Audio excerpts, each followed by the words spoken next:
Bismillahirrahmanirrahim.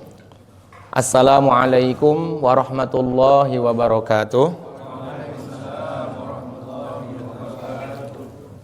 Alhamdulillahilladzi amarona bil ittihadi wal wifaq wa nahana 'anil syiqaqi wan nifaq wa nastaghfiruhu wa natubu ilaihi min su'il af'ali wal akhlaq wa nashhadu an la ilaha illallah wa nashhadu anna Muhammadan abduhu wa rasuluhu sayyidil mursalin alal itlaq salatu wa salaman daimaini mutalazimaini ila yaumit talaq amma ba'du.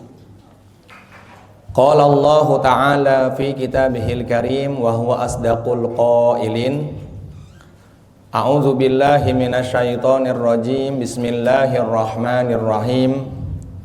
Faman kana yarju liqa'a rabbih falyamal amalan shalihan wa la yusyrik bi ibadati rabbih ahada.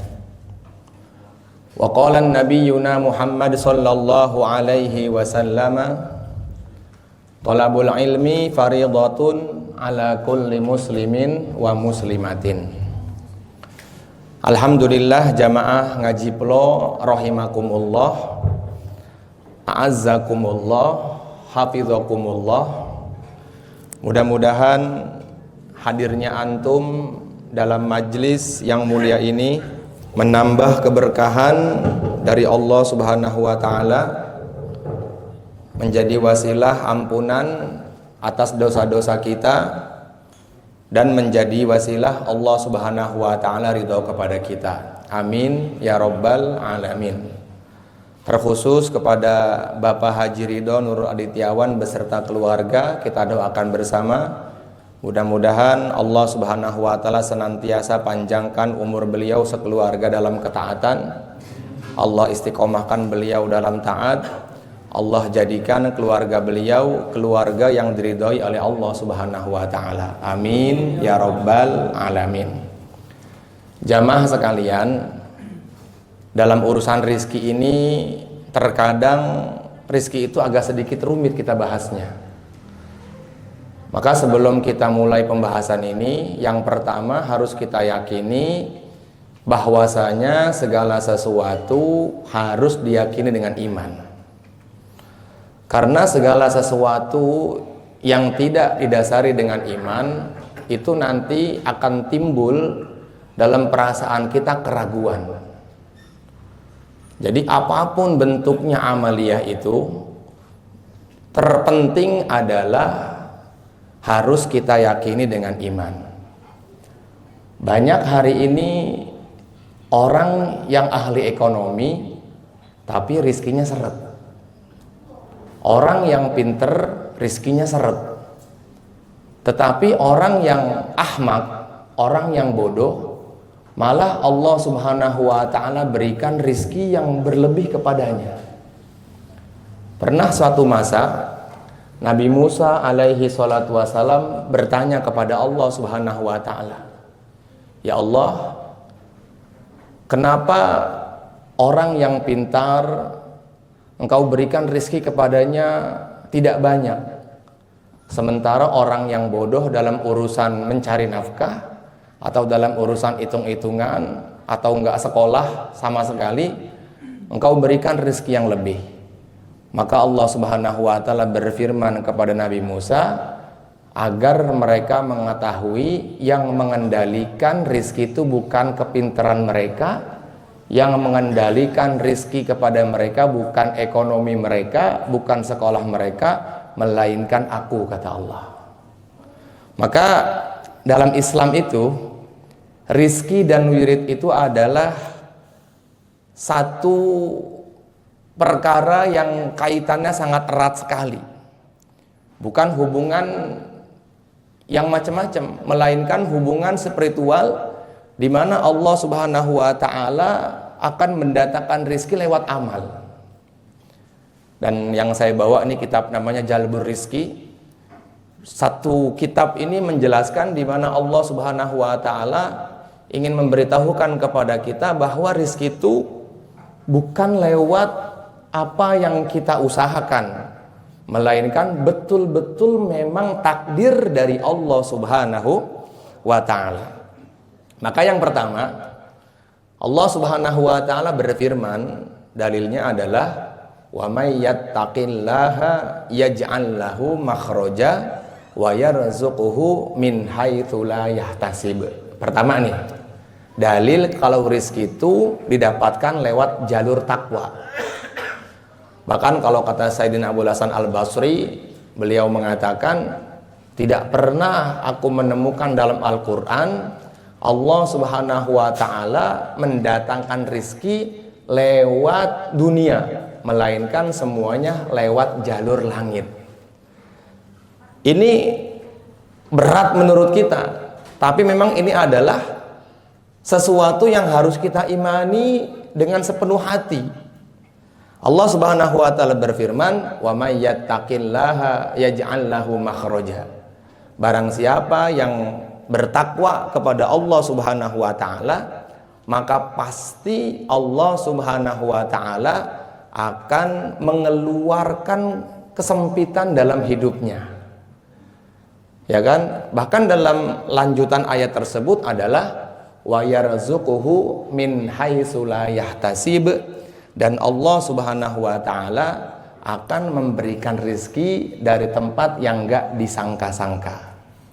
Takwa itu berarti kan mengumpulkan zikir, mengumpulkan taat, mengumpulkan istighfar, dan di dalamnya ada ikhtiar. Jadi hari ini orang tuh ikhtiar dulu baru takwa. Padahal perintahnya Allah takwa dulu baru ikhtiar. Ayat yang kedua Allah mengatakan iyyaka na'budu wa iyyaka nasta'in. Kata Allah Subhanahu wa taala, bertakwa dulu kalian kepada aku. Laporan dulu kalian kepada aku. Nanti aku akan buka jalan untuk kalian. Jadi jangan sampai kita ini ikhtiar dulu tapi lupa sama yang memberikan rizki. Yang terpenting adalah yang pertama kita harus takwa. Makanya banyak cerita para sahabat. Ya, ceritanya para sahabat itu apabila mengenai kepada mereka musibah yang berkaitan dengan urusan ekonomi mereka, maka Nabi SAW mengajarkan kepada mereka untuk berpasrah diri kepada Allah. Pertama itu. Artinya kenapa? Artinya yang diajarkan Nabi adalah pengajaran yang terbaik untuk para sahabat dan orang-orang setelah para sahabat. Contoh, kata Nabi di dalam kitab Jalbur Rizki itu dikatakan begini, apabila kamu susah dalam urusan harta, maka ketika kamu bangun pagi, doa Allahumma inni a'udzubika minal hammi wal hazan wa a'udzubika minal jubni wal bukhl wa a'udzubika min ghalabatid daini wa qahr rijal.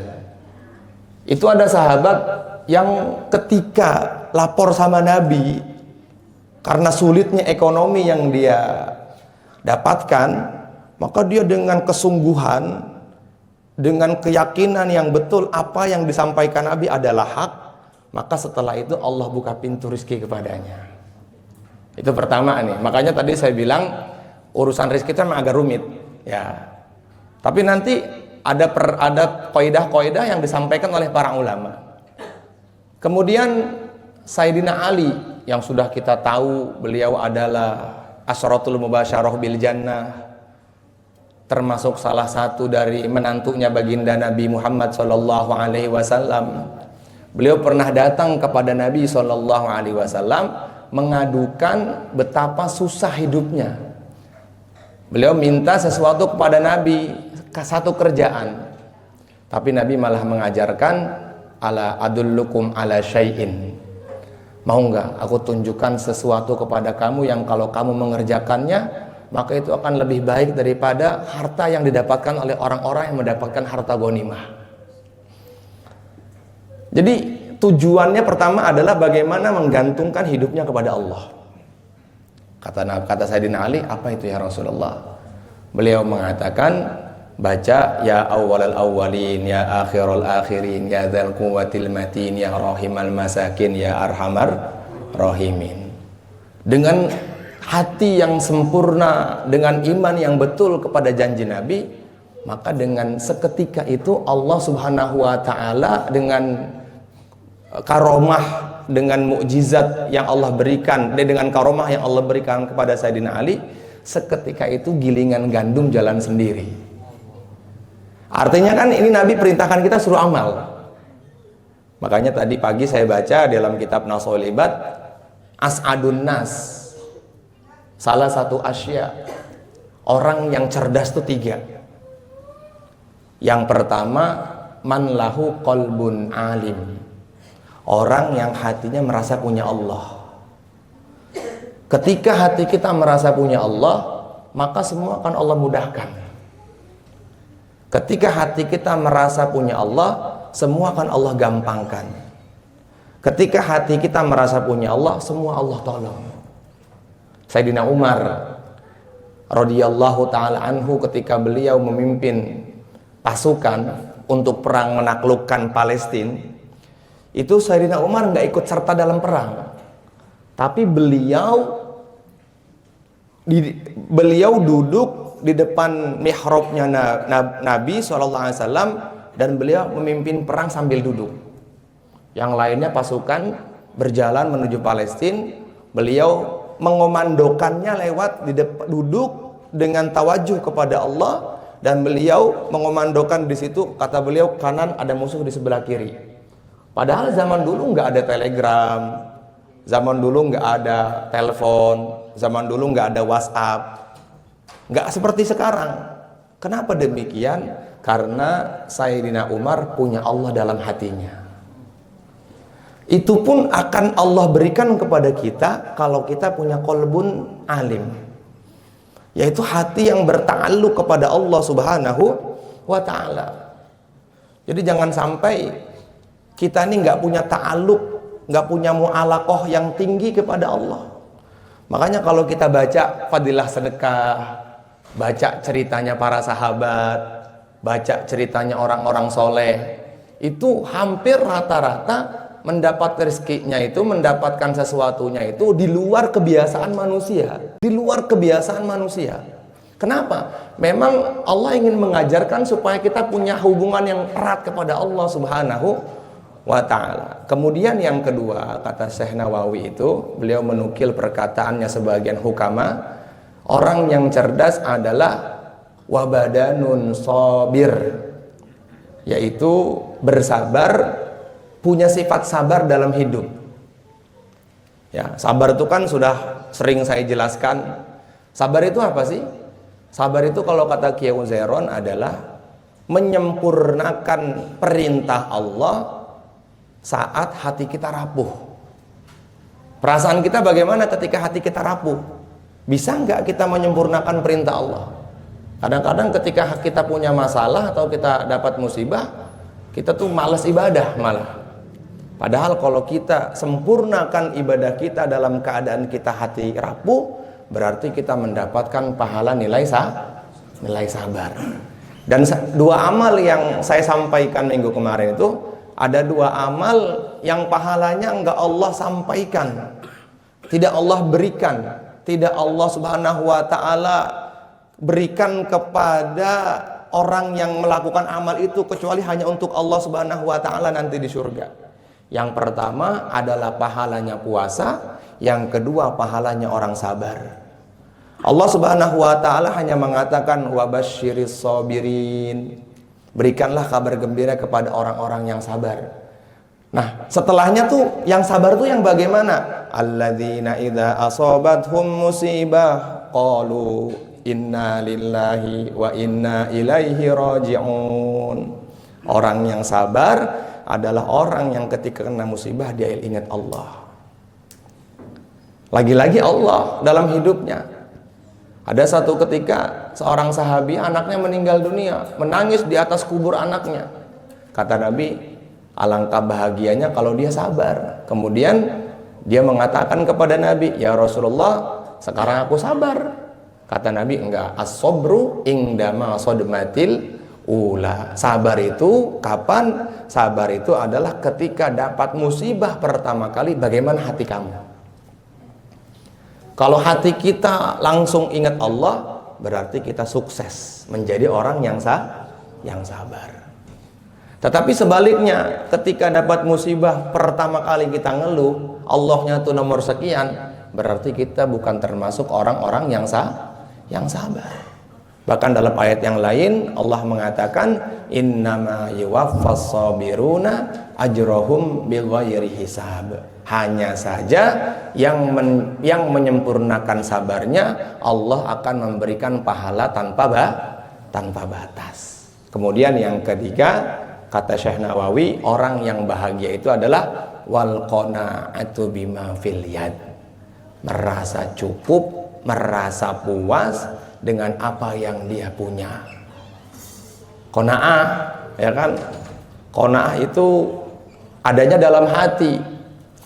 Ketika kita merasa cukup dengan sesuatu yang Allah datangkan kepada kita, berarti kita namanya qanaah. Tetapi kalau kita tidak merasa cukup, nggak pernah merasa puas, maka berarti kita namanya hirsun. Apa itu hirsun? Hirsun adalah terlalu tamak, ya, ambisi untuk mendapatkan sesuatu yang padahal tidak Allah berikan kepadanya. Kemudian dalil yang kedua, teman-teman, tentang rizki. Kembali kepada rizki yang berkaitan dengan, ini kan rizki wirid dengan ikhtiar, ya kan, kaitannya itu.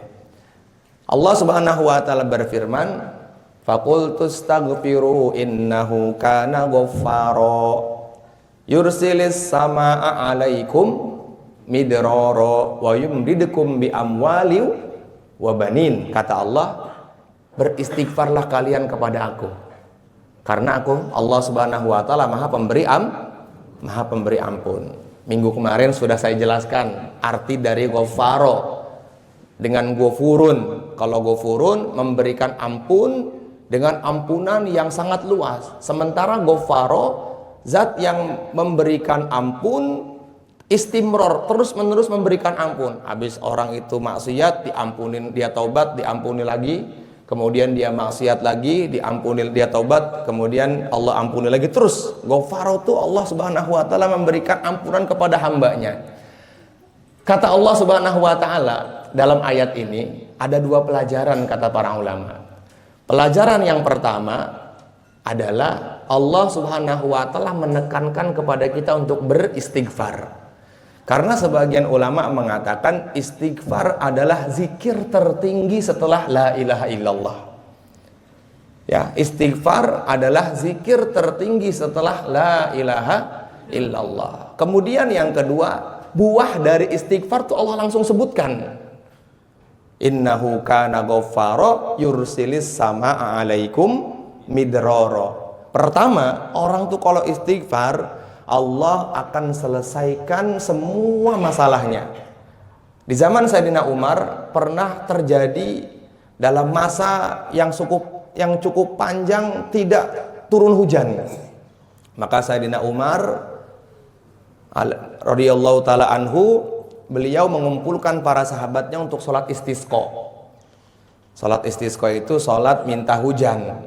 Ya, saya tuh sudah belajar istisqa tapi belum pernah praktek istisqa. Tapi kalau sholat gerhana, sholat sunnah yang lain, ya pernah praktek. Sementara untuk istisqa, alhamdulillah kita tinggal di tempat yang alhamdulillah nggak pernah lama untuk nggak turun hujan. Maka Sayyidina Umar dalam khutbahnya tidak menyampaikan satu kalimat apapun kecuali hanya istighfar kepada Allah. Astagfirullah, astagfirullah, astagfirullah, astagfirullah. Maka istighfar belum lama, tiba-tiba yursiris sama alaikum midrara. Allah Subhanahu wa taala seketika itu langsung menurunkan hujan. Bukankah hujan itu termasuk bagian dari rizki? Jadi jangan dipikir rizki itu sesuatu yang kita dapat, bukan. Sesuatu yang kita makan, bukan. Rizki itu sesuatu yang membuat kita bahagia, kata Ibnu Qayyim al-Jauziyah. Ingat-ingat nih, rizki adalah sesuatu yang membuat kita bahagia, itu namanya rizki. Baik itu berupa ilmu, berupa teman yang baik, berupa amal soleh, berupa harta yang mendekatkan diri kita kepada Allah, itu namanya rizki. Makanya kalau rizki itu dikategorikan hanya uang atau hanya harta, terlalu sempit kita mengkategorikan rizki seperti itu. Karena Syekh Mutawalli Asy'arawi, beliau mengatakan al-malu huwa adna darajatur rizki. Harta adalah rizki yang paling sangat rendah. Kok bisa sih harta itu adalah rizki yang paling sangat rendah? Berapa banyak hari ini orang yang menghabiskan uangnya, yang menghabiskan semua bandanya untuk kesehatan. Ini kata Syekh Mutawalli Asy'arawi. Sehingga orang tuh, ada ulama yang hatinya bersih tuh, kalau dapat rizki harta, rizki pangkat jabatan, rizki dunia, ya dia biasa aja. Ini biasa aja. Sayyidina Umar lagi nih saya cerita. Ketika beliau menjadi khalifah, 2/3 dunia tuh di bawah telapak kakinya Umar bin Khattab. Maka seluruh harta benda datang ke kota Madinah. Bahkan dalam cerita tuh dikatakan saking itu harta nggak ada artinya, anak-anaknya sahabat tuh main bola berlapis emas. Tapi Sayyidina Umar menangis di pojokan Masjid Nabawi. Kemudian ditanya oleh salah seorang sahabat, ya Umar, mata bekik, apa yang menyebabkan kau menangis? Beliau mengatakan, aku takut kalau hari ini Allah telah membalas kebaikan kita di dunia dan tidak Allah ganti kebaikan kita di akhirat. Kenapa demikian? Karena Allah telah memuliakan kita dengan harta ini. Kata Sayyidina Umar apa? Bukankah kata sahabat yang bertanya tadi, bukankah ini adalah satu kebaikan yang kita dapatkan dong, yang nggak didapatkan di zaman Nabi, nggak didapatkan di zaman Abu Bakar As-Siddiq? Sayyidina Umar mengatakan dengan hati yang bersih, kalau seumpama harta itu baik, kata Sayyidina Umar, rizki yang berupa harta itu sangat baik, tentu Allah akan memberikan harta ini kepada 2 manusia yang hebat.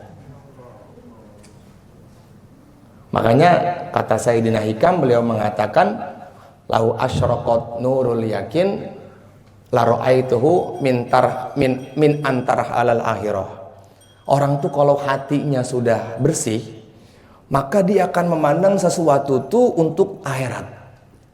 Artinya kalau hari ini kita belum punya pandangan dunia kita untuk akhirat, berarti hati kita kurang bersih. Jadi seperti itu. Beliau mengatakan kalau ini kebaikan, kalau ini adalah yang baik, rezeki yang berupa harta ini rezeki yang baik, pasti Allah datangkan kepada Nabi. Pasti Allah datangkan kepada Abu Bakar As-Siddiq. Tidak ada di dunia ini yang paling baik melainkan 2 orang ini. Maka beliau menangis sejadi-jadinya. Jadi seperti itu. Makanya kata Syekh Mutawalli Asy'arawi, pantas beliau mengatakan al-malu wa adna darajatur rizki. Rizki yang berupa harta itu adalah rizki yang sangat rendah. Kemudian beliau melanjutkan makalahnya, wal afiyatu hiya a'la darajatur rizki.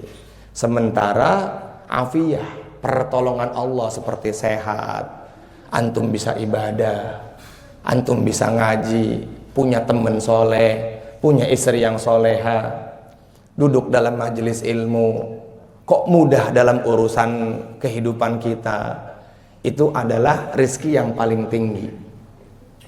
Itu adalah rizki yang paling tinggi. Itu adalah rizki yang paling tinggi. Kemudian beliau mengakhiri kalimatnya, beliau mengakhiri makalahnya, wal imanu fil qalbi hiya tamamur rizki. Ada lagi yang lebih tinggi, yang lebih mulia daripada afiyah. Apa itu? Yakin iman dalam hati kepada Allah. Kemarin Kiai Ubed sampaikan singkat di majelis ini, di Masjid Ar-Ridho ini, di Mahat Ar-Ridho, segala sesuatu yang berta'alluq kepada Allah itu akan mendatangkan banyak kebaikan. Tetapi sebaliknya, segala sesuatu yang kelihatannya baik, kata Kiai Ubed, kalau tidak ada ta'alluq kepada Allah, maka kelihatannya baik tapi malah jadi sumber masalah. Lagi-lagi tuh iman tuh penting banget dalam kehidupan kita. Iman tuh penting dalam kehidupan kita. Makanya yang harus kita yakini dalam ngaji setiap malam Selasa malam Rabu itu, yang pertama adalah bagaimana kita punya keyakinan yang betul kepada Allah. Kemudian yang kedua, apa buahnya istighfar itu? Yursilis samaa alaikum midrara wa yumdidukum bi amwali wa banin. Istighfar kok bikin harta banyak? Ya pokoknya lu harus iman aja. Gak usah tanya loh kok bisa. Ini kan udah ilmunya Allah. Kalau Allah Subhanahu wa taala sudah mengatakan seperti itu, ya udah jalani. Kemudian Nabi SAW menguatkan ayat yang Allah Subhanahu wa taala sampaikan kepada beliau. Nabi mengatakan, man lazimal istighfar ja'alallahu lahu min kulli hammin faraja. Kata Nabi, orang tuh kalau lazim, mulazamah itu kata guru saya Ki Ubaidillah Haror adalah orang yang apa-apa tuh istighfar. Jadi bukan istighfarnya tuh cuman habis sholat, enggak. Mau tidur istighfar, di jalan istighfar. Pokoknya mulazamah dengan istighfar. Maka Allah akan memberikan 3 keuntungan. Keuntungan yang pertama orang istighfar nih, ja'alallahu lahu min kulli hammin faraja. Allah akan mengeluarkan kesempitan hidupnya. Yang kedua, wa min kulli dhiqin makhraja. Allah Subhanahu wa taala akan memudahkan urusan-urusan dunianya. Jadi urusan itu gampang aja. Yang kecil dibuat mudah oleh Allah, yang besar dibuat mudah sama Allah. Kan orang tuh kalau nggak dekat dengan Allah, yang kecil jadi susah juga. Itu kayaknya perkaranya, masalahnya kecil tapi dibuat jadi masalah besar. Itu orang tuh kalau nggak punya kedekatan dengan Allah seperti itu.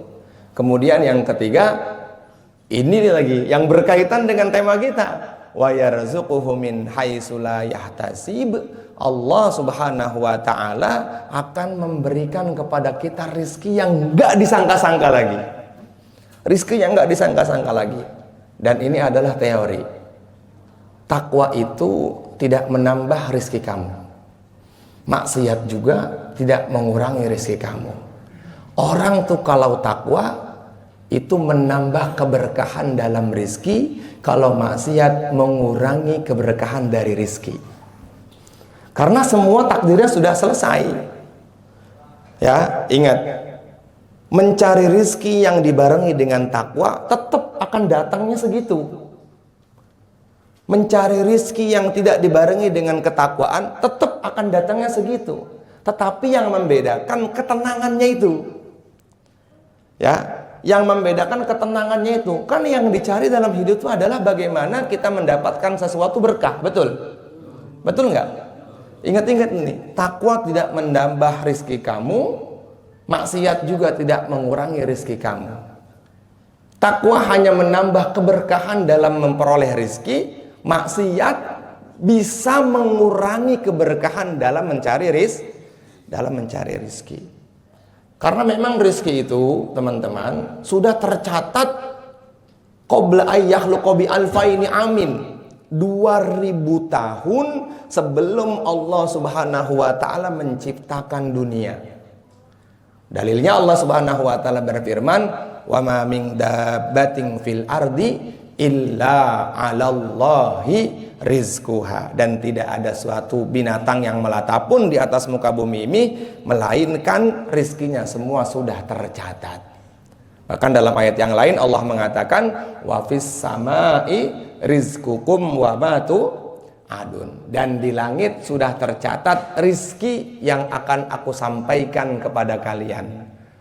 Ayat Allah Subhanahu wa taala banyak banget menjelaskan tentang rizki. Termasuk salah satunya adalah nahnu qasamna ma'isyatahum fil hayatid dunya. Kami yang mengatur rizki untuk kalian dalam kehidupan dunia. Nabi menguatkan. Perhatikan, Nabi menguatkan dalam hadisnya. Nabi bersabda, inna ahadakum yujma'u khalquhu fi batni ummihi arba'ina yauman. Tidaklah salah seorang di antara kalian di dalam perut ibunya apabila sudah 40 hari pertama, maka Allah akan memberikan 4 perkara kepada bayi. 40 hari pertama loh. Bukan 4 bulan, arba'ina yauman. 40 hari pertama Allah akan mencatat kepadanya 4 perkara. Yang pertama apa? Bikat birizkihi. Yang pertama dicatat dulu rizkinya. Ini orang nanti akan hidup, dia gendernya, jenis kelaminnya laki-laki atau perempuan, dan rizkinya dia akan makan beras sekian ton. Seperti itu. Yang pertama adalah rizkinya. Kemudian yang kedua adalah wa ajalihi, matinya. Makanya nggak ada mati yang mendadak. Semua mati sudah tercatat. Ya, kullu nafsin dha'iqatul maut. Wa innama tuwaffawna ujurakum yaumal qiyamah. Faman zuhziha 'anil nari wa udkhilal jannata faqad faz. Wa mal hayatud dunya illa mata'ul gurur. Setiap kita pasti akan mati. Nggak ada yang nggak mati. Semuanya mati. Kecuali Allah. Malaikat yang besar pun mati. Israel yang nanti akan dimatikan terakhir oleh Allah juga dia mati. Ketika semua sudah mati, maka Allah bertanya kepada Israel, siapa yang tersisa di dunia? Israel mengatakan, engkau dengan aku ya Allah. Ya udah kalau gitu matiin juga kamu.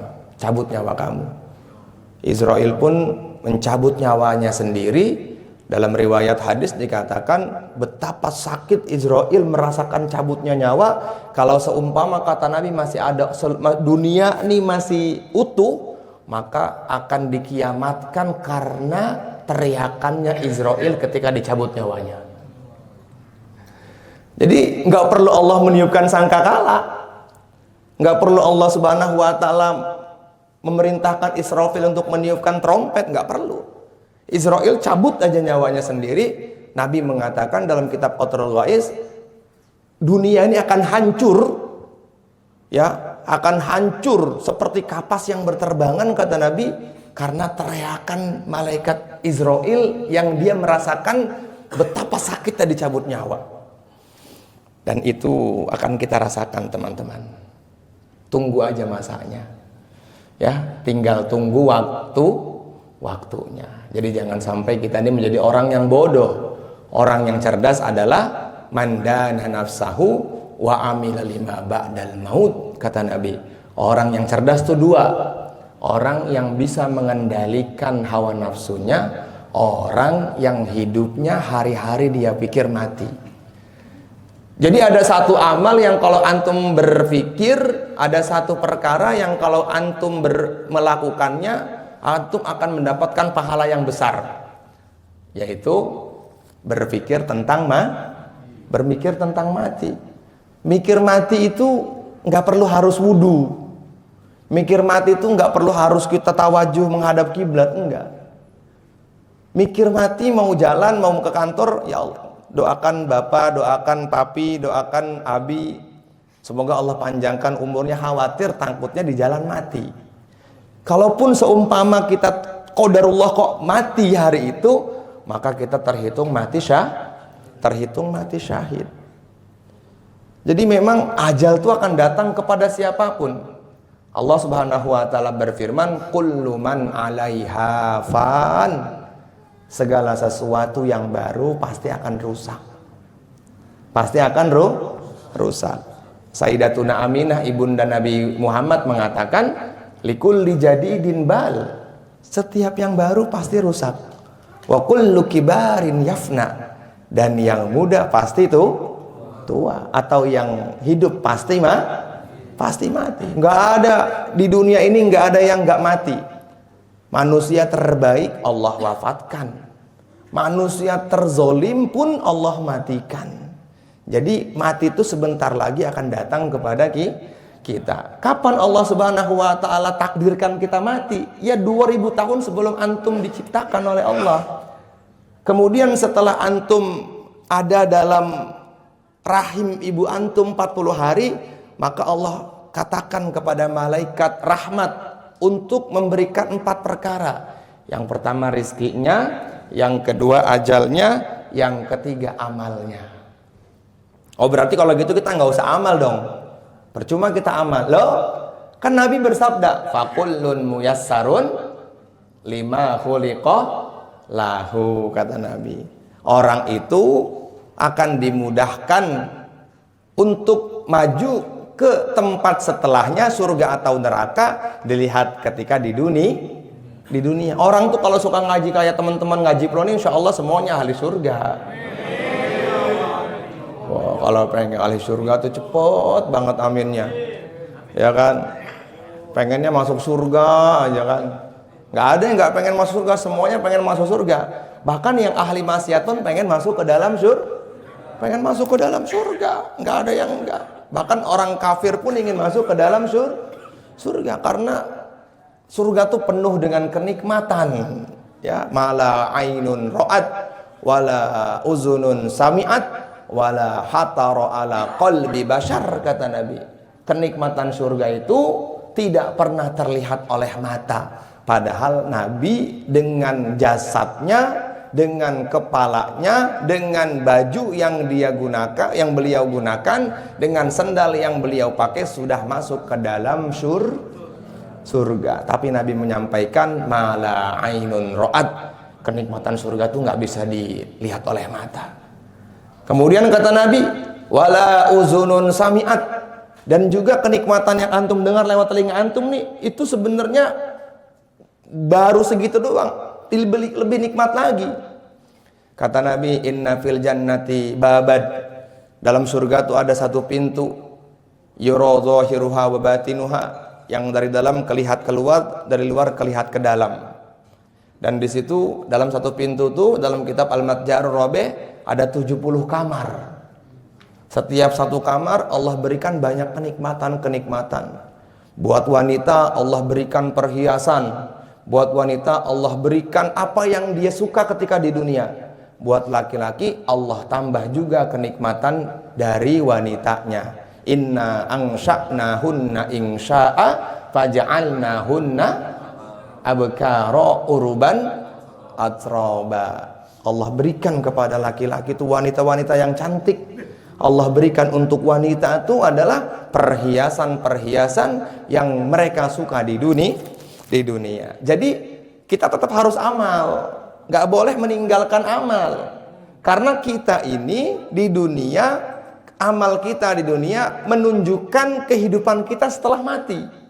Dengan dalil tadi, fakullun muyassarun lima khuliqa lahu. Walaupun sudah tercatat takdirnya antum tuh ahli surga atau ahli neraka, tapi dilihat lewat amal. Begitupun dengan nanti yang berkaitan dengan rezeki. Kemudian yang keempat adalah syaqiyun au sa'idun. Ini orang ini bahagia atau orang ini celaka? Ya, orang ini bahagia atau orang ini celaka. Tadi saya buka di dalam kitab Hikam disebutkan bahwa kata Sayyidina Ali, rizki dibagi menjadi dua. Ya, yang pertama rizki matlub, rizki yang diusahakan. Yang kedua rizki madmun, rizki yang dijamin. Perhatikan ini. Ya, rizki itu dibagi menjadi dua. Ada rizki yang matlub, rizki yang diusahakan. Ada rizki madmun, rizki yang terjamin. Nah, rizki yang diusahakan itu seperti apa? Imam Sayyidina Ali mengatakan rizki yang diusahakan itu seperti harta. Perhatikan ini, rizki yang diusahakan itu seperti harta. Kemudian pangkat jabatan, rumah yang kita tempati, kendaraan yang kita pakai, dan ilmu yang kita cari. Falaisal mar'u yuladu aliman. Nggak ada orang yang lahir ke dunia itu alim. Ceritanya nggak ada. Kok Ustadz bisa alim begitu sih? Ustadz kok bisa hafal Quran? Ustadz kok bisa hafal hadis? Ya karena gue belajar. Nah, itu rezeki yang dicari. Anaknya kiai belum tentu jadi kiai. Anaknya ulama belum tentu jadi ulama. Kalau dia anaknya kiai tidak belajar, mengusahakan ilmu, dia nggak dapat ilmu itu. Karena Imam Syafi'i mengatakan, falaisal mar'u yuladu aliman. Tidak ada orang yang terlahir ke dunia ini dan dia langsung punya ilmu. Enggak. Tapi kalau punya harta banyak, harta dari orang tuanya. Kalau punya pangkat jabatan juga mungkin bisa. Tetapi untuk urusan ilmu nggak ada. Semuanya harus diproses lewat rizki yang dicari. Nah, ikhtiarnya kita itu termasuk bagian dari takdir. Paham? Ikhtiarnya kita itu termasuk bagian dari takdir. Takdirnya kamu jadi orang kaya, maka ikhtiarnya kamu sungguh-sungguh. Doa antum yang antum panjatkan setiap hari juga termasuk bagian dari takdir. Maka kalau kata para ulama, orang tuh kalau memang takdirnya dia menjadi orang yang sa'id, ada Said di situ tuh namanya tuh Ustaz Said tuh, orang Papua, orang Timika, ya, teman saya. Ya. Itu artinya kalau orang tuh bejo, Said itu bejo nggih? Ya, Said itu bejo. Tahu bejo nggak? Apa? Beruntung. Maka takdirnya Allah mudahkan untuk sesuatu yang di situ dia bisa mengamalkan apa yang dari Nabi. Contoh misalnya, orang tuh kalau takdirnya dia bahagia, kata Nabi, suratul waqi'ah suratul ghina. Surat waqi'ah adalah surat untuk menjadi kaya. Dia mudah tuh baca waqi'ah. Kemudian takdirnya kalau dia menjadi orang kaya, dia akan berusaha. Artinya dia tidak malas, karena Nabi bersabda, innallaha yuhibbul abda al-muhtarif. Allah Subhanahu wa taala cinta sama hambanya yang pekerja keras. Jadi Allah tuh paling nggak suka dengan hamba yang malas tuh nggak suka. Ya kan? Yang antum mungkin doa tapi pengen mendapatkan sesuatu nggak bisa. Ya, karena hidup di dunia ini perlu ikhtiar. Nah, ikhtiarnya itu adalah termasuk bagian dari takdir. Sehingga ikhtiarnya antum tinggal dilihat, ikhtiar yang dengan ketakwaan dan wiridan atau ikhtiar yang dengan kesalahan. Kalau ikhtiar yang dengan ketakwaan dengan dibarengi wirid akan mendapatkan keberkahan. Tapi kalau ikhtiar yang tidak dibarengi takwa, tidak dibarengi dengan aurat-aurat yang disampaikan oleh baginda Nabi, maka yang ada malah dapat rezeki tetapi sumpek. Malah jadi stres. Kan banyak hari ini orang yang stres karena hartanya. Ya kan? Banyak nggak? Banyak sekali. Itu kalau pernah saya baca itu, atau saya pernah nanya sama adiknya Pak Haji Angga itu di Mas Gusti, emang betul di Jepang tuh setiap hari ada orang yang bunuh diri. Disiapkan Ustadz, disiapkan 2 tempat. Yang pertama loncat dari atas gedung, yang kedua dia berdiri di tengah-tengah rel kereta. Dan itu saya tanya sama adiknya Pak Haji Angga, betul memang ada. Dan saya tanya, itu orang-orang yang bunuh diri, orang yang ekonominya di bawah, menengah ke bawah? Enggak, malah mereka-mereka yang ekonominya tinggi, yang Allah berikan banyak rezeki, banyak harta kepada mereka. Kenapa? Karena udah pusing. Kenapa? Karena mereka mendapatkannya dengan sesuatu yang di luar aurat Nabi, dengan sesuatu yang di luar takwa. Itu ada orang kok semakin gak taat, semakin banyak hartanya. Lah, itu istidraj. Istidraj itu azab yang berupa nikmat di dunia, yang sebenarnya nanti akan Allah azab lagi nanti dia di akhirat. Makanya Allah Subhanahu wa taala berfirman, sanastadrijuhum min haitsu la ya'lamun wa umli lahum inna kaidi matin. Itu sebenarnya tipu daya Allah aja. Lalu makin gua kasih rezeki, makin lu lupa sama gua. Kan begitu Allah mengatakan dalam surat Al-An'am apa Al-A'raf itu, falamma nasu ma dzukiru bihi fatahna alaihim abwaaba kulli syai' hatta idza farihu bima utu akhadnahum baghtah fa idzahum mublisun. Kata Allah, ketika mereka lupa kepada aku, kata Allah, falamma nasu ma dzukiru bihi, ketika mereka lalai, lupa, nggak sholat, subuhnya kesiangan, tapi proyek tembus. Gua aja nggak sholat aman kok. Nggak sholat aman. Lu dapat rezeki di dunia tapi dibakar. Iya. Amannya cuma sebentar doang. Lu iya. Ngapain sholat? Gua aja nggak baca waqiah juga rezeki gua banyak. Lu yang baca waqiah miskin aja. Enggak. Konsepnya agama tuh nggak begitu. Iya, konsepnya agama tuh pokoknya iman hati, ketenangan. Ya kan? Gua mah males duha juga. Lah, lu duha 8 rakaat, 12 rakaat masih sumpek aja hidupnya. Menurut lu sumpek, tapi hati gua tenang, gak kayak lu pusing mikirin cicilan. Ya kan? Kata Allah apa? Hatta idza farihu bima utu, sehingga mereka lupa tuh, ketawa lupa. Dia bilang apa? Ini harta saya, ini punya saya, ini segala-galanya punya saya, kayak korun. Akhirnya Allah apa? Allah katakan akhadnahum baghtatan fa idzahum mublisun. Aku ambil hartanya seketika, aku tenggelamkan dia, aku miskinkan dia. Kan Allah Subhanahu wa taala kan tu'izzu man tasya wa tudillu man tasya. Allah mampu mengambil sesuatu yang kita punya seketika. Ini cerita ya. Allah tuh kan punya sifat alladzi adhaka wa abka. Ini cerita nyata sama saya. Hari Jumat kemarin tuh saya ulang tahun. Ceritanya umi saya tuh pengen ngasih kejutan lah. Habis sholat Jumat ini, saya tidur tuh menjelang asar tuh. Umi udah effort dari rumah bikinin kue ulang tahun, masya Allah, orang tua tuh ya kan. Sampai rumah, yang keluar Lubna duluan. Habis sini, Umi bawa kue katanya. Ya nggak jadi kejutan dong, ya kan. Akhirnya saya pura-pura nggak tahu aja. Masya Allah Umi, selamat ya Dut. Itu adik saya si Mupliha bawa itu tuh apa tuh? Yang apa? Konfeti. Nah itulah bawa itu, yang banyak sampah-sampahnya di dalam itu. Udahlah saya bilang ngapain, ini udah aman. Udah ketawa-tawa kan. Saya lagi berdiri, dia tiba-tiba ngebuka, tuh ini kayak ditonjok, betul kayak ditonjok, jadi nggak jadi bahagia. Ini kan robek nih, dan ini nih sampai beler ini, masya Allah. Tadinya saya nggak mau di YouTubein, malu ini kan. Ini nih sampai bener-bener berdarah semuanya dan bengep ini saya. Saya bilang mau nyalahin siapa, emang udah takdir kayak begini. Itu yang tadinya Umi tuh kayak ngerasa bersalah juga. Maafin Umi, aduh ya Allah Umi nggak tahu. Nggak, udah mau nyalahin siapa, emang udah takdir. Tapi hebatnya Allah tuh kan seketika langsung Allah bikin sedih. Bener nggak?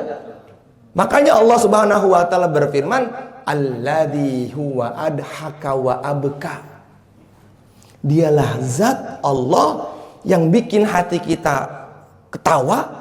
Nggak lama teman-teman, itu jaraknya nggak sampai 1 menit, Masya Allah, terima kasih, udah cipika-cipiki, makasih Umi, didoakan sama orang tua. Itu ada tiba-tiba ngebuka itu, bor, ini langsung, ini berdarah-darah nih, Masya, bengkak. Mana malamnya saya ngisi daurah kurban, besoknya ngaji baitu salam, ya kan, Masya Allah, memang luar biasa itu. Dan memang Allah tuh tu'izzu man tasya wa tudillu man tasya. Kadang kita bahagia dengan sesuatu, tapi ternyata di balik itu ada kesedihan. Ya, atau kadang kita merasa sedih, tapi di balik itu ada kesenangan. Maka jangan sampai lupa dengan Allah. Itu Allah tegur, lu lupa Dut, nih lu lupa nih sama gua nih. Akhirnya Allah Subhanahu wa taala ambil seketika. Maka apa yang kita punya sebentar lagi juga akan gak jadi milik kita. Ya, akan gak jadi milik kita. Makanya seorang ulama mengatakan tidak ada perkara yang kalau seumpama aku mengetahui di belakang takdir itu ada kebaikan, tentu aku akan menangis sejadi-jadinya karena aku suudzon kepada Allah. Lupa saya kalimatnya itu. Perkataan Syekh Mutawalli Asy'arawi, beliau mengatakan begitu. Jadi kalau seumpama kita ini mengetahui di balik takdir Allah, ini apa hikmahnya Haji Ridho jadikan jadikan dia orang kaya? Apa hikmahnya kita di sini kok mendapatkan rezekinya nggak seperti Haji Ridho? Ada hikmah di balik itu semua. Kalau antum punya rezeki yang Allah berikan seperti kayak Haji Ridho, mungkin antum nggak kuat menerima itu. Mungkin antum bisa sombong. Seperti itu. Makanya Sayyidina Umar tuh mengatakan begini, kalau kamu dapat musibah, maka tetaplah bersyukur kepada Allah. Sahabat tanya, kenapa bisa ya Umar? Ini kan musibah. Allah sangat mampu mendatangkan musibah yang lebih daripada ini. Kan alhamdulillah kalau kita kan begitu. Alhamdulillah masih kesabet sama kayak gitu ya. Belum kena petasan beneran gitu. Masih alhamdulillah masih jatuh dari tangga dari atas. Coba kalau jatuhnya dari lantai 5. Bener nggak? Jadi memang seperti itu. Jadi kitanya harus betul-betul menjadikan takdir itu sebagai jalan hidup kita untuk mendatangkan ridhonya Allah Subhanahu wa taala dengan keimanan. Ya. Kemudian yang kedua, ada rizki yang diusahakan dan ada rizki yang ditanggung, yang dimadmun. Apa tuh rizki yang dijamin? Yang dijamin itu adalah sesuatu yang sudah pasti. Contohnya nafas yang Allah berikan kepada kita, ya kan? Air susu, rizkinya cabang bayi dalam perut ibu, kan dia nggak perlu mencari tuh, ya kan? Kemudian ada lagi, dan semuanya adalah takdir Allah Subhanahu wa taala ya, semuanya takdir Allah Subhanahu wa taala. Kemudian setelah itu sebagian ulama mengatakan ya harta juga, katanya seperti itu. Atau yang sudah sampai ke dalam tenggorokan kita tuh rizki yang sudah dijamin. Imam Ghazali ditanya dalam Ihya tuh, sebutkan kepada aku rizki yang sudah terjamin. Itu contohnya seperti orang di penjara. Orang di penjara kan mereka nggak harus mencari, tetapi mereka tetap mendapatkan rizki dari Allah Subhanahu wa taala. Sehingga seorang ulama mengatakan tugas kita tuh alaika bittalab wa 'alallahi tamam. Tugas kita tuh hanya berusaha dan Allah Subhanahu wa taala yang menyempurnakan. Kemudian Imam Syafi'i mengatakan adalah ar-rizqu nau'ani. Mana sih? Catatan saya itu mana tadi? Nih, Imam Syafi'i mengatakan tawakkaltu fir rizqi ala khaliqi. Aku serahkan semua rezekiku kepada Allah Subhanahu wa ta'ala. Nah, dibarengi dengan apa? Dibarengi dengan takwa dan ikhtiar. Kalau kita dengar ceritanya Ki Ubed kemarin tuh di mana? Di Sentul, itu berlawanan dengan logika sehat kita. Berlawanan. Ki Ubed sampaikan begini kemarin. Ini barokahnya zikir nih ya. Makanya tadi kan di awal saya jelaskan dulu cerita-cerita sahabat supaya kita bisa nerima. Itu sahabat. Sekarang hari ini orangnya masih hidup dan beliau cerita langsung ke saya di sini nih. Di sini nih. Menjelang sholat asar. Kata beliau begini. Pertama beliau di Az-Zikra menceritakan waktu itu masjid Terangkil itu karena sudah banyak sekali orang yang sholat Jumat di situ, masih kurang untuk pembangunan masjid. Maka kata Kiai Uzairon kepada Kiai Ubed, ini kita harus beli tanah lagi nih, ngebangun masjid karena makin banyak jamaahnya. Ya udah coba Kang, istighosah dikuatin lah. Nah, coba. Orang tuh kalau imannya sudah yakin kayak begitu, nggak cari proposal, tapi istighosah dikuatkan. Jadi memang temboro dengan istighosah dan zikir tuh ya saling menyatu lah, seperti daging dengan darah yang nggak bisa terpisahkan. Kata Kiai Uzairon itu malam itu mimpi ketemu Nabi Khidir. Nabi Khidir ini sebagian ulama Ahlus Sunnah mengatakan beliau seorang nabi, ada yang mengatakan seperti Luqman Al-Hakim, bukan nabi, tapi memang orang soleh.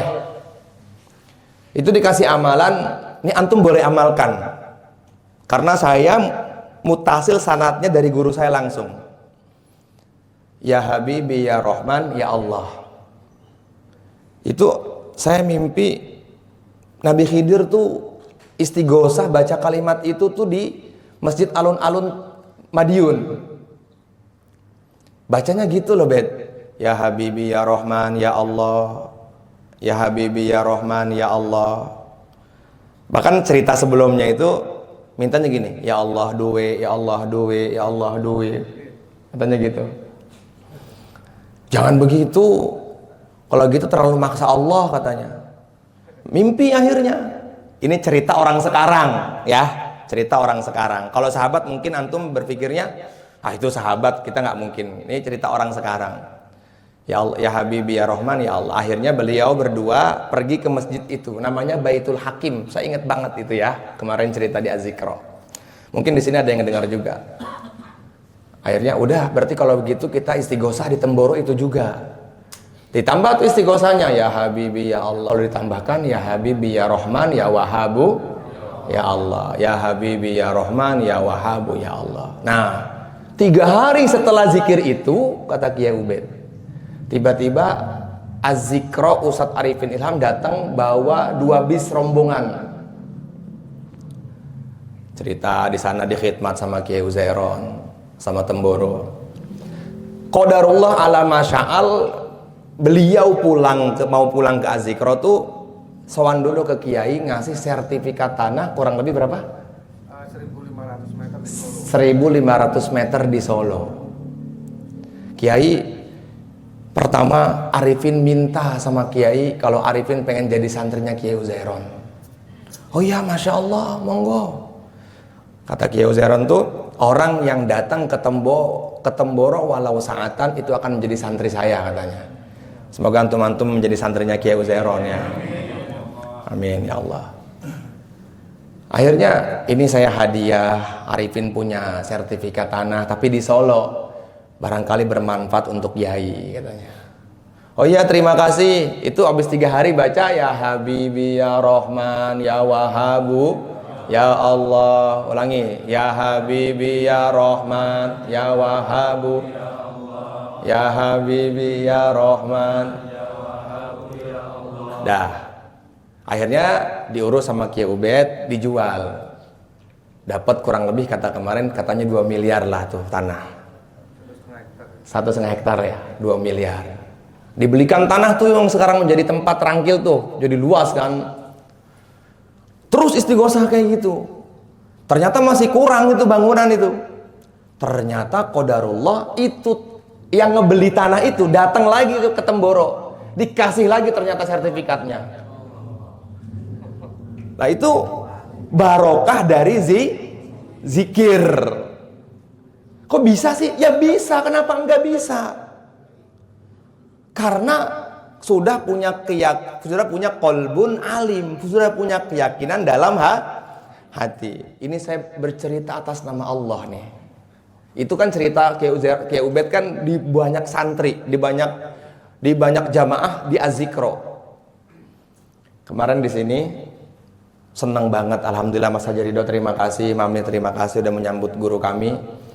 Itu sampai tadi pagi tuh ada, saya punya teman namanya Barli Musaddad, Maulana Barli, gurunya kami ya. Beliau tuh pengajar daurah ya.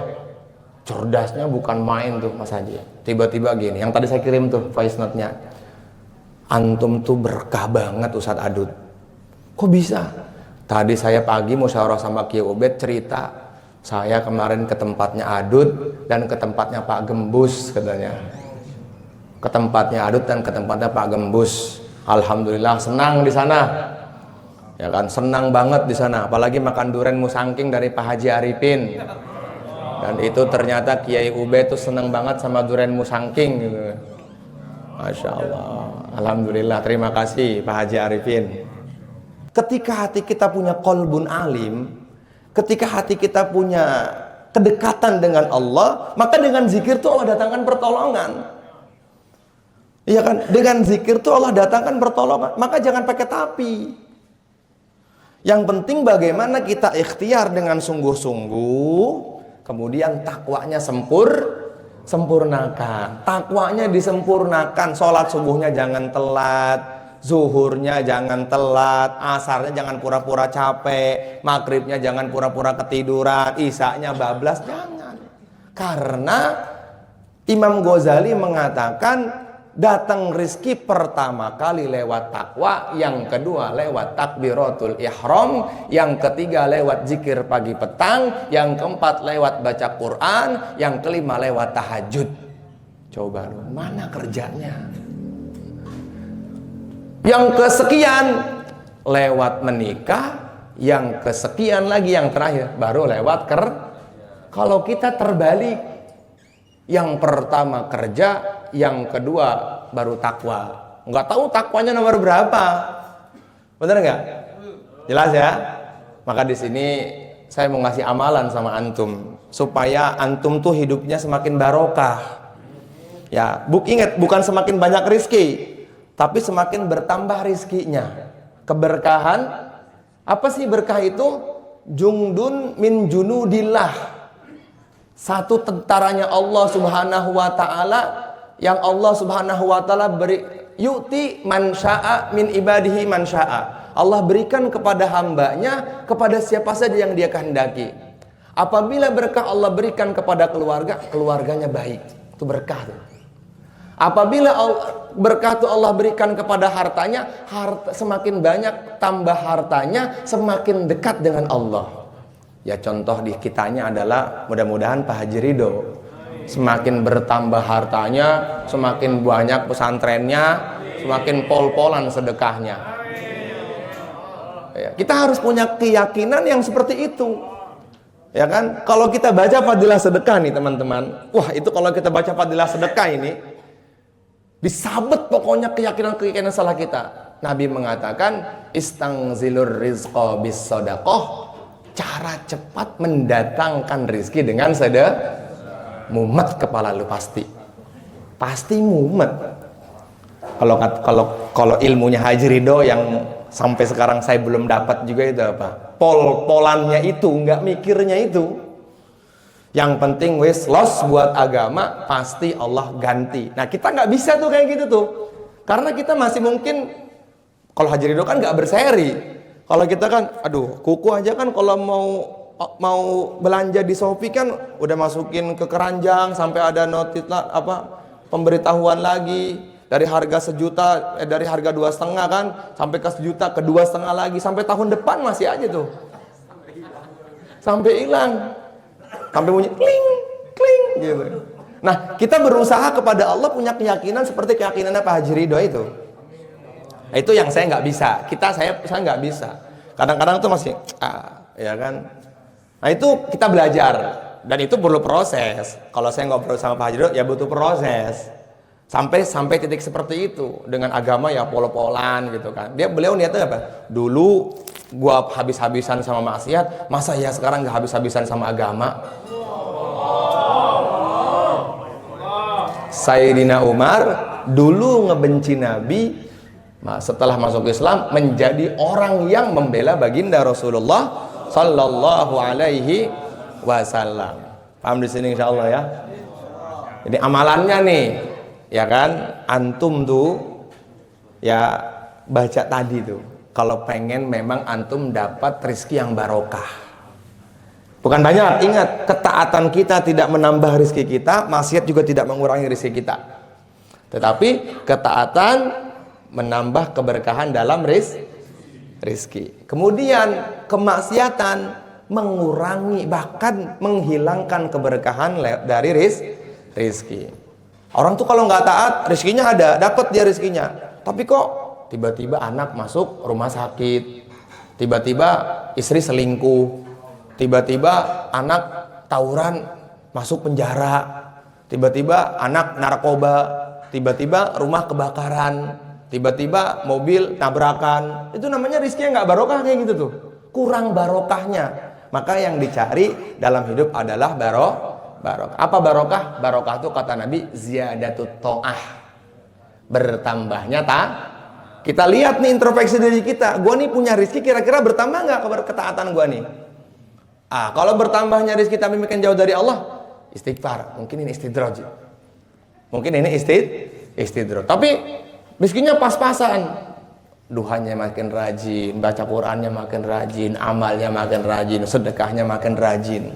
Yang pertama itu amalan untuk mendatangkan rezeki pertama dari Nabi adalah jangan tinggalkan surat Waqiah di setiap malam. Ya, karena al-Waqi'atu suratul ghina kata Nabi. Paham di sini insyaallah? Kemudian yang diajarkan di dalam kitab ini, di dalam kitab Al-Matjarur di dalam kitab Jalbur Rizki adalah tadi Allahumma inni a'udzubika minal ajzi, Allahumma inni a'udzubika minal hammi wal hazan, wa a'udzubika minal ajzi wal kasal, wa a'udzubika minal jubni wal bukhl, wa a'udzubika min ghalabatid daini wa qahrir rijal. Kata Nabi, wa in aradta ayyadhaba hammuka wa yuqda dini wa yuqda dainuka faqul idza asbahta wa idza amsayta kadzalik. Kata Nabi, kalau kamu merasa sumpek hidupnya, merasa pusing, merasa banyak hutang, maka jangan tinggalkan doa tadi. Apa doanya tadi? Hafal? Allahumma inni a'udzubika minal hammi wal hazan, wa a'udzubika minal ajzi wal kasal, wa a'udzubika minal jubni wal bukhl, wa a'udzubika min ghalabatid daini wa qahrir rijal. Nah, ini pengalamannya ulama nih sekarang. Pengalamannya ulama, istighosah yang biasa dibaca oleh anak-anak Pak Haji Ridho setiap malam. Jadi kita nih harus berpikir ar-ridho berdiri tegak seperti ini tuh batinnya kuat. Ya, kita harus menjaga zohir, harus menjaga batin. Zohirnya ya lewat Pak Haji Ridho, batinnya anak-anak setiap malam 3:30 bangun. Sudah berzikir, astaghfirullah, astaghfirullah, astaghfirullah, ya Habibi, ya Rahman, ya Wahabu, ya Allah. Dan pertolongan Allah semuanya, hampir semuanya adalah lewat amal. Ya, itu kalau bisa bacanya ya Habibi, ya Rahman, ya Wahabu, ya Allah itu kalau saya dapat dari Kiai Uzairon langsung setiap hari baca 313. Kalau bisa baca sekali duduk, monggo. Kalau nggak bisa, ya setiap hari baca itulah 313 itu. Paham insyaallah di sini? Supaya kita ini punya keyakinan betul. Jangan sampai setengah-setengah. Ya, makanya nih Haji Ridho temanya ini tema yang setelah dari Az-Zikra ini. Ya, tema dari setelah Az-Zikra itu masuk yang semuanya dengan amal. Semuanya lewat amal. Tapi karena kita imannya belum seperti orang-orang soleh, kita dibarengi dengan ikhtiar. Terakhir nih perkataan Sayyidina Umar. Beliau mengatakan la yaqudu ahadukum an talabir rizqi wa yaqulu. Kamu nggak bisa duduk mencari rizki dengan mengatakan Allahumma rzuqni, Allahumma rzuqni. Nggak bisa itu kalau Sayyidina Umar tuh. Sayyidina Umar tuh menepis kita. Nggak bisa. Faqad alimtum anna samaa la tumtiru dhahaban wala fiddatan. Kamu mengetahui sesungguhnya langit tidak menurunkan emas, langit tidak menurunkan perak. Tapi Sayyidina Umar mengajarkan berikhtiarlah kamu sebagaimana Allah Subhanahu wa taala berfirman dalam surat Al-Mulk, huwallazi ja'ala lakumul arda dalulan famshu fi manakibiha wa kulu mir rizki. Dialah Allah yang menjadikan bumi ini luas untuk kamu. Famsu fi manakibiha, maka berjalanlah kamu untuk mencari rizki. Nah, ini dalil Sayyidina Umar pentingnya kita ikhtiar. Paham di sini insyaallah? Famsu fi manakibiha itu kata para ulama adalah kita diperintahkan nggak bisa duduk doang. Tapi kita ini hidup di dunia betul yang harus dibarengi dengan ikhtiar. Ya, karena dunia itu kata Nabi, ad-dunya darul imtihan. Dunia itu tempatnya ujian. Ad-dunya darul asbab. Dunia itu adalah tempatnya asbab, tempatnya ikhtiar. Maka famshu fi manakibiha wa kulu mir rizqi. Silahkan kamu bertebar di atas muka bumi ini, cari rizki dari Allah Subhanahu wa taala. Maka konsepnya pertama apa? Takwa. Yang kedua apa? Amal. Yang ketiga baru jangan dibalik, jangan ikhtiar dulu baru takwa. Tapi takwa dulu, pasrahkan dulu kepada Allah lewat amal yang disajarkan baginda Nabi, baru ikhtiar. Semoga Allah Subhanahu wa taala berikan kepahaman kepada kita dan Allah berikan pertolongan kepada kita lewat amal. Ya, pertolongan kita punya pengalaman lewat amal. Segini dikasih segini, segini dikasih segini. Kayak tadi Kiai Ube tadi kasih doa amalan yang 185 miliar itu sebagian sudah dibalikin ya kan, maka dikasih hadiahnya langsung 50 miliar itu. Semoga Allah berikan kepahaman agama kepada kita. Ada pertanyaan nggak? Silakan. Ayo. Ayo bertanya. Ditanya orang Pak Haji minta jadi santri dengan syarat saya ingin jadi santri ya, cuma boleh nggak syaratnya ini? Apa tuh syaratnya, Tepan? Boleh ngerokok. Oh. Iya. Iya, oh gitu. Iya. Boleh. Ya aman kata Kiai Ubed, boleh. Ya, asal jangan depan saya katanya gitu. Ngerokok boleh ya. Aman. Dah, ada pertanyaan nggak, silakan. Ayo, baik. Ya, ini Kapten Airbus nih, Lion Air. Tadi kan katanya kita nggak boleh ambisi. Bagaimana perbedaan ambisi sama cita-cita? Oh beda, sangat beda. Ya. Karena terkadang ini saya pribadi yang nggak tahu kalau ya. Kadang cita-cita saya itu terkadang suka jadi ambisi. Gimana Pak? Baik. Jadi cita-cita itu sesuatu yang sudah ditadbir, sudah diatur. Kalau ambisi itu yang menerobos semuanya sampai akhirnya menerobos agama, di luar dari konsep agama, itu ambisi namanya. Cita-cita kita pengen jadi orang kaya wajib loh. Karena Nabi mengatakan khairun nasi anfa'uhum linnas ay bil ihsanil ma'ruf bil mal wal jah wa bil ilm, kata Nabi. Sebaik-baiknya manusia adalah orang yang paling banyak manfaat untuk orang lain. Kemudian syarahnya Imam Nawawi mengatakan bermanfaat untuk orang lain itu pertama lewat harta, yang kedua lewat pangkat jabatan, yang ketiga baru lewat ilmu. Maka di sini namanya cita-cita. Kita harus punya cita-cita setinggi mungkin. Hal yang besar lewat cita-cita. Ya, hal yang besar dimulai lewat cita-cita. Nah, ambisi itu sesuatu yang sebenarnya kita nggak mampu, tapi kita berlebihan untuk mendapatkannya. Sampai akhirnya kita menerobos perkara yang haram. Itu ambisi yang nggak boleh. Berlebihannya itu nggak boleh. Kalau punya cita-cita, pengen jadi orang kaya, pengen begini, itu malah diperintahkan dalam Islam.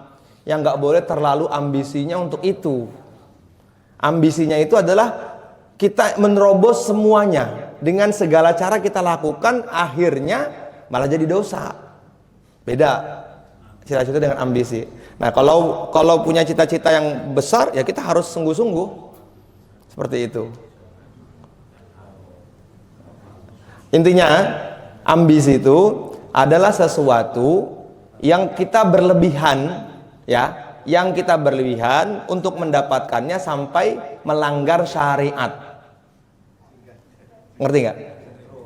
Artinya kita pengen kaya tapi caranya salah. Itu namanya ambisi itu. Tapi kalau dibarengi dengan takdir, aturan-aturan agama, itu aman. Itu cita-cita yang baik seperti itu. Wallahu a'lam. Itu kemarin sudah saya jelaskan ya. Cita-cita sama ambisi ya. Ada lagi? Cukup? Insyaallah ya. Udah takror dulu. Ayo takror dulu.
Dah cukup insyaallah.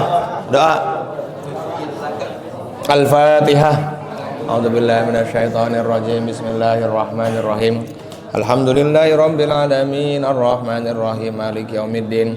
Iyyaka na'budu wa iyyaka nasta'in ihdinas siratal mustaqim siratal ladzina an'amta 'alaihim ghairil maghdubi 'alaihim waladdallin. Amin. Allahumma shalli wa sallim wa barik ala sayyidina Muhammadin fil awwalin wal akhirin. Mubarak wa sallim wa radiyallahu ta'ala an kulli ashabi Rasulillah sallallahu alaihi wasallam ajmain. Allahumma lakal hamdu kulluhu wa lakal mulku kulluhu wa biyadikal khairu kulluhu wa ilaika yarjul amru kulluhu sirruhu wa alaniyatuhu ighfir lana ma madha min dhunubina wa asimna fi ma baqiya min umurina warzuqna amalan tahiratan zakiyatan tarda biha anna wa tub alaina ya maulana innaka antat tawwabur rahim.